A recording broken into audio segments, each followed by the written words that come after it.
Praise the Lord everyone. Welcome back to the Christ Kingdom channel with another video. Today I want to share something which I learned from my personal experience. So point ఏంటంటే నేను recently ఒక construction ఏరియాకి పోయి ఉన్నా, అంటే building ఏడైతే కడుతుంటాడా. So ఆడ అనుకున్న రీతిలో పోయి ఉన్నా, స్టార్టింగ్ ఇరిటేట్ అయింది. దాని తర్వాత వచ్చేటప్పుడు దేవుడు చక్కగమైన లర్నింగ్ పాయింట్ అనేది దాంట్లో నుంచి ఇచ్చింది నాకు.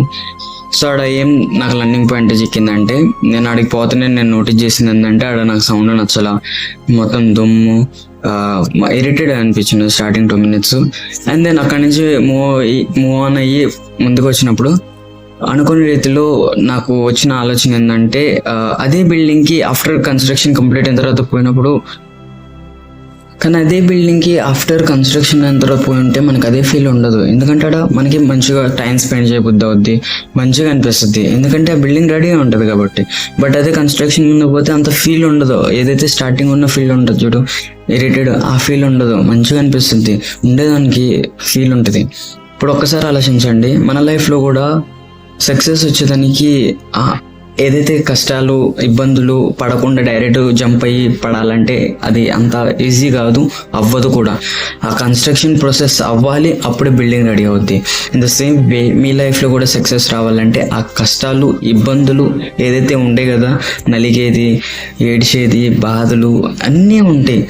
ఏదైతే మెట్లు ఎక్కాలి కదా, ఇన్ని ఎక్కితేనే సక్సెస్ వస్తుంది, అప్పుడే మజా వస్తుంది. సో లైఫ్లో ఇరిటేట్ అవ్వద్దు, టైం పడుద్ది. ఏదేమైనప్పటికీ మీరు అనుకున్నది గమ్యం చేరాలంటే ఒకటే, కన్సిస్టెన్సీతో ఆపకుండా అనుకున్న పని నిజాయితీతో, న్యాయంగా, మంచిగా, చక్కగా, బిలీఫ్ సిస్టమ్తో మంచిగా హోప్ఫుల్లీ అడుగులేస్తూ ఒకరోజు వస్తుంది.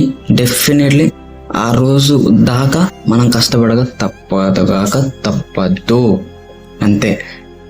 ఇంకా వన్ మోర్ థింగ్ ఏంటంటే, బిల్డింగ్ ఎంత పెద్దదైతే అంత టైం ఎక్కువ పడుద్ది. ఇన్ ద సేమ్ వే మీ సక్సెస్ పెద్దదనుకో, టైం పట్టుద్ది ఎక్కువే.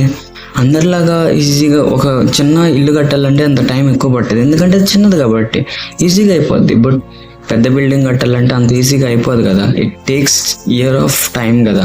ఇన్ ద సేమ్ వే మన లైఫ్లో కూడా మీరు పెద్ద సక్సెస్, పెద్దది ఏమన్నా గోల్ పెట్టుకుంటే డెఫినెట్గా టైం కూడా పెద్దది పడకుండా ఎందుకు ఉంటుంది, అవునా కదా.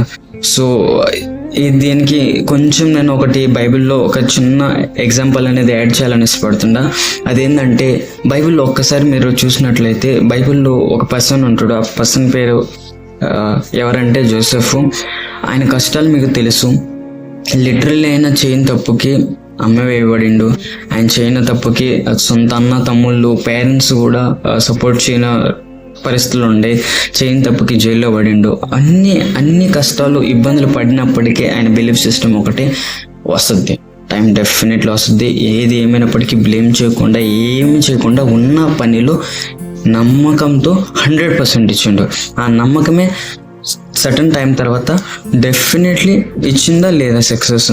బట్ ఆయన కానీ అదే పరిస్థితిలో లేదు, నా కష్టాలు వస్తుండే, నా బతికి ఇంతే అనేసి కాంప్రమైజ్ అయ్యి ఉన్న పనిని 100% ఇవ్వకుండా అక్కడే ఇది నాది, నా లైఫ్ ఇంతే, నాకే ఎందుకు ఎట్టవద్దనేసి ఆ రోజు అనుకుని ఉంటే ఈరోజు మనం ఆయన ఎగ్జాంపుల్ తీసుకునే వాళ్ళం కాదు. ఆయన అనుకోలా, ఆయన చక్కగా నమ్మకంతో ముందడుగులు వేసిండు. అందుకోసం మీరు మనం మాట్లాడుకుంటున్నాం. నీ లైఫ్ ఏదైతే ఉందో ఇంకా 10 మందికి ఎగ్జాంపుల్ అవ్వాలంటే డెఫినెట్లీ నువ్వు కూడా అదే విధానంగా, అదే నమ్మకంతో, ఎన్ని కష్టాలు వచ్చినా, బాధలు వచ్చినా కూడా అడుగులేస్తూ ఉండు. డెఫినెట్లీ టైం వస్తుంది.